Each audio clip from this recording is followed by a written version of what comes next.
Gold trusted gold buyers. మీరు తాకట్టు పెట్టిన బంగారాన్ని విడిపించి ఈ రోజు ఉన్న మార్కెట్ ధరకు కొనబడును.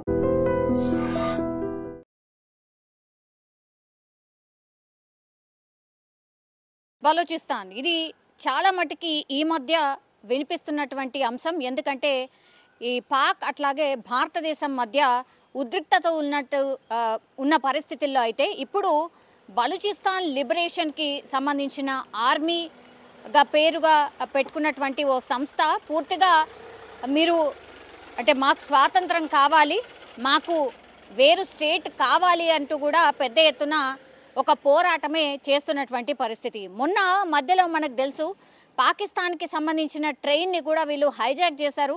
చాలామంది ఆ రోడ్స్ని కూడా బ్లాక్ చేసేసి వాళ్ళ ఐడి కార్డ్స్ని చెక్ చేస్తూ అటు పాకిస్తాన్లో ఉన్నటువంటి పంజాబ్ అట్లాగే సింధ్కి సంబంధించిన వాళ్ళు ఎవరైతే కనిపించారో ఐడి ప్రూఫ్స్లో వాళ్ళ పేర్లు కానీ వాళ్ళు అని తెలిస్తే మాత్రం వాళ్ళని నిర్దాక్షిణ్యంగా చంపేసినటువంటి పరిస్థితి కూడా ఉండింది. సో ఈ నేపథ్యంలోనే ఇప్పుడు బలూచిస్తాన్ ఒక ఆసక్తికరమైనటువంటి వీడియోను కూడా రిలీజ్ చేసింది.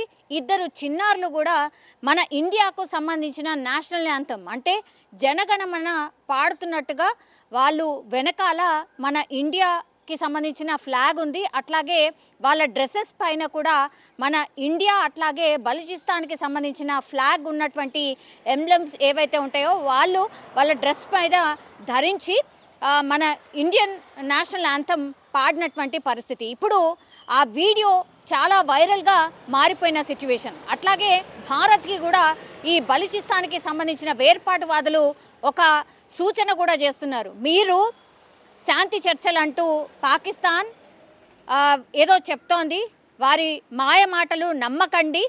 ఎందుకంటే ఆపరేషన్ సింధూర్ తర్వాత వాళ్ళకి అర్థమైంది మీ బలం ఏంటి, మీరు ఏం చేయబోతున్నారు అని అర్థమైంది ఒకటి. అట్లాగే అణుస్థావరాలకి దగ్గరలో మీ దాడి జరిగింది కాబట్టి భయపడిపోయింది, అమెరికాని వేడుకుంది, వాళ్ళ కాళ్ళు పట్టుకుంది, అట్లాగే డ్రామా స్టార్ట్ చేసింది. మేమేదో శాంతి చర్చలకు మేము కోరుకుంటున్నాం, మేము శాంతంగా ఉంటాం, యాక్చువల్లీ భారతదేశమే మమ్మల్ని కాల్పుల విరమణకు అడిగింది, ఇట్లాంటి పిచ్చి పిచ్చి అన్నీ కూడా వాళ్ళు చెప్తూ ఉన్నారు. మీరు దయచేసి ఆ ట్రాప్లో పడకండి. అది ఏమాత్రం కూడా మీకు చెప్తున్నటువంటివి కూడా పూర్తిగా అబద్ధాలు మాత్రమే. ఇది కూడా ఒక యుద్ధ తంత్రంలో భాగంగానే వాళ్ళ కుటిల బుద్ధిని బయట పెట్టుకుంటుంది. కాబట్టి ఇండియా చాలా తెలివైన దేశం. అట్లాగే వాళ్ళు చెప్తున్నటువంటి మాటలు ఏవైతే ఉన్నాయో వాటిని మాత్రం నమ్మద్దు. ఎందుకంటే మీరు పోరాటం చేస్తుంది ఉగ్రవాదుల మీద, కానీ వాళ్ళు జవాబు చెప్తుంది ఏంటి అని అంటే మా ప్రజల్ని లేకపోతే మమ్మల్ని టార్గెట్ చేశారు, శత్రు దేశంగా చూస్తున్నారు, ఇట్లాంటివన్నీ కూడా ప్రొజెక్ట్ చేసే ప్రయత్నం చేస్తోంది. సో దయచేసి ఈ పాకిస్తాన్కి సంబంధించిన ఈ శాంతి చర్చలు అనుకోండి, లేకపోతే వాళ్ళు చేసినటువంటి నటన అనుకోండి, అవి మాత్రం నమ్మకండి అనే రిక్వెస్ట్ని కూడా భారతదేశానికి బలూచిస్తాన్ వేర్పాటువాదులు చేస్తున్నటువంటి పరిస్థితి అయితే కనిపిస్తోంది. కొంతమేర భారతదేశం కూడా ఇది గ్రహించినట్టు ఉంది.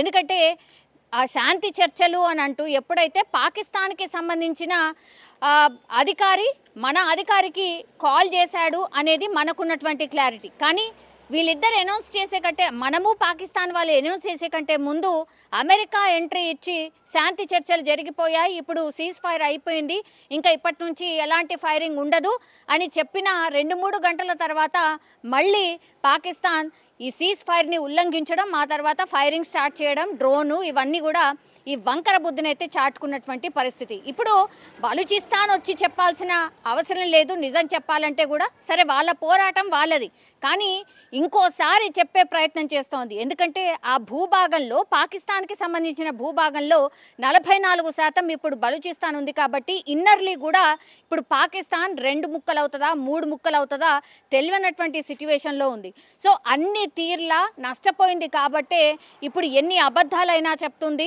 ఎంత రాద్ధాంతమైనా చేస్తుంది.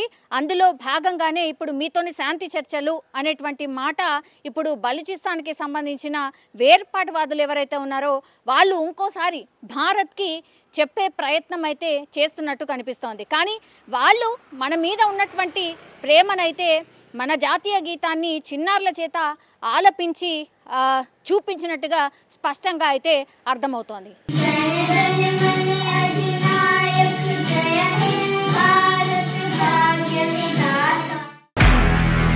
నిజంగా ప్రస్తుతం ఉన్నటువంటి సమాజం దేనికి ప్రయారిటీ ఇస్తుంది? ఆర్థిక సంబంధాల చుట్టూ మాత్రమే తిరుగుతుంది. మళ్ళీ ఎన్నికలంగానే చాలా విరక్తి కలుగుతాం. మంచి అనిపిస్తుంది కదా, లేడీస్ కూడా ఛాలెంజింగ్ జాబ్స్ చేసినప్పుడు చాలా బాగుంటది. ట్రాఫిక్ అసిస్టెంట్స్ గా నియమించిన ట్రాన్స్జెండర్స్ అందరితో సాల్యూట్ చేయించుకుంటున్నారు. ఫుడ్ డెలివరీ ఇవ్వటానికి వెళ్ళినటువంటి డెలివరీ బాయ్ అనిల్ పై కళ్ళ ముందు పెళ్ళండి